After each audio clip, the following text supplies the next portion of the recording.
कौन हंसता है फूलों में छुपकर, बहार बेचैन है किस धुन पर।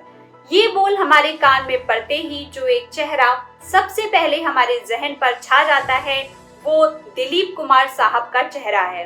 हिंदी सिनेमा में ट्रेसी किंग के नाम से मशहूर दिलीप साहब ने हिंदुस्तानी सिनेमा को अपनी अदाकारी से कुछ इस कदर नवाजा कि उनकी फिल्में आज तक लगभग सभी उम्र के लोगों को प्रभावित करती चली आ रही हैं।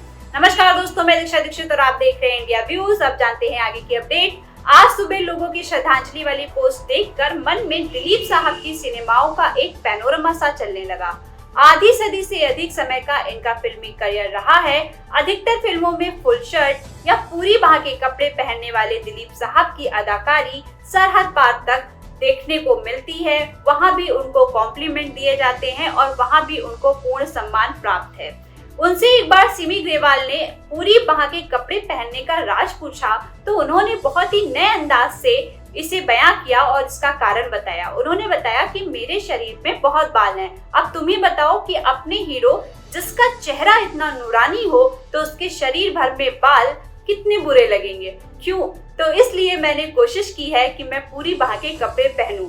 सिमी अग्रवाल ये बात सुनकर काफी जोर से हंसने लगी और माहौल थोड़ा सा और रंगीन हो गया। हमेशा अपने होठों पर एक भीनी सी मुस्कान सजाने वाले दिलीप कुमार साहब का जन्म 11 दिसंबर 1922 में ब्रिटिश भारत के पेशावर में हुआ था।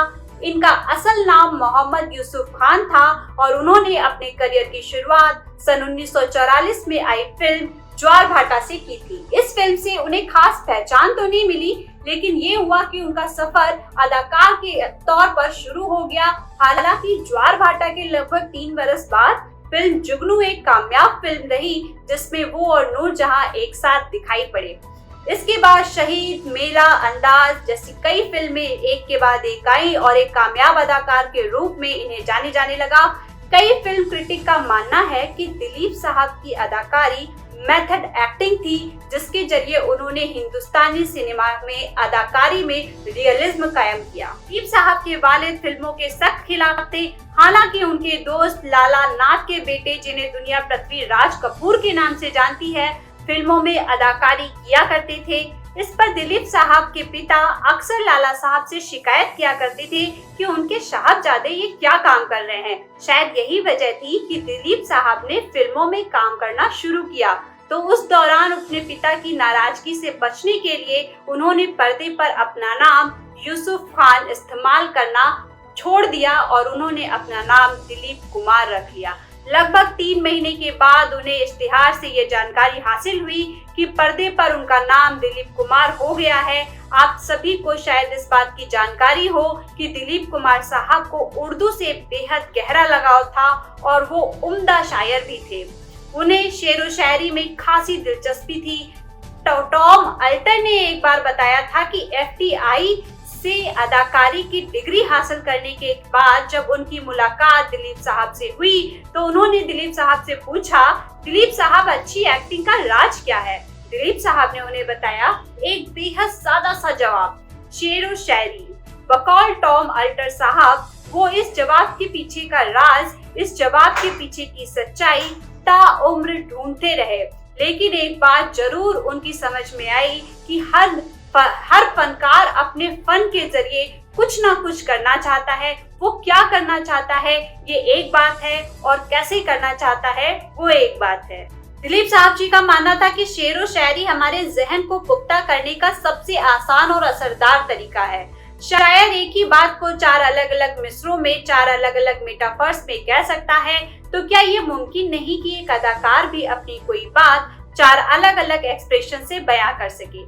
अदब और शायरी हमारे सोचने के तरीके को एक अनेक किस्म की गहराई प्रदान करती है जिसका इस्तेमाल कोई फनकार न सिर्फ अपने फन को संवारने के लिए करता है बल्कि जिंदगी की तमाम समस्याओं को समझने और उससे निपटने के लिए भी करता है।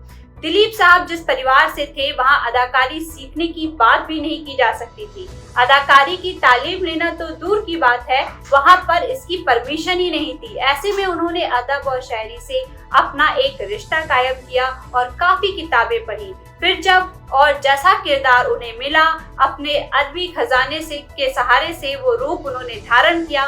फिल्मों में एक कामयाब अदाकार बन जाने के बाद भी वो मुशायरों में शिरकत करते रहे। मुशायरों में जब उन्हें स्टेज पर बुलाया जाता, वो गुफ्तगू करते और ऐसा लगता कि ज़बान से फूल झड़ रहे हैं। एक मुशायरे में दिलीप साहब ने अल्लामा इकबाल की नज्म तुलू-ए-इस्लाम का एक शेर पढ़ा है। वो कहते हैं कि जहां में अहल-ए-इज़ा सूरते-ए-खुर्शीद जीते हैं, इधर डूबे उधर निकले, उधर डूबे इधर निकले, और कहां। वो कैफियत वो अहल-ए-ईमान की है जो इस जुबान की भी है। ऐसे ना जाने कितने किस्से होंगे जो दिलीप साहब जी के जीवन से जुड़े होंगे और उनको एक रचनाकार के रूप में, एक कलाकार के रूप में प्रस्तुत करते रहे होंगे। तो आगे ऐसी ही अपडेट जानने के लिए बने रहिए हमारे साथ। और आज हम इंडिया व्यूज की तरफ से दिलीप कुमार जी को श्रद्धांजलि देते हैं और उनको एक श्रेष्ठ अभिनेता के रूप में याद करते हैं और हम मानते हैं कि वो अदाकारी और अभिनेता जैसे शब्द का एक पूरा फाउंडेशन थे, एक पूरी संस्था थे और वो अभिनय की एक चलती फिरती यूनिवर्सिटी थे। उनसे बहुत सारे नए अभिनेताओं ने प्रेरणा ली, उनके जैसा बनने की इच्छा जाहिर की और आज भी उनके गाने हमारे मूड को परिवर्तित करते हैं, हमारा मनोरंजन करते हैं और हम दिलीप कुमार साहब जी का धन्यवाद करते हैं कि उन्होंने हमें इतने लंबे समय तक मनोरंजित किया, हमें इतने लंबे समय तक अपना पार्ट बनाए रखा। दिल पाया अलबेला मैंने, तबीयत मेरी रंगीली है, आज खुशी में मैंने भैया थोड़ी सी भंग पीली। तो इसी अपडेट के साथ बने रहिए हमारे साथ और देखते रहिए इंडिया व्यूज। नमस्कार।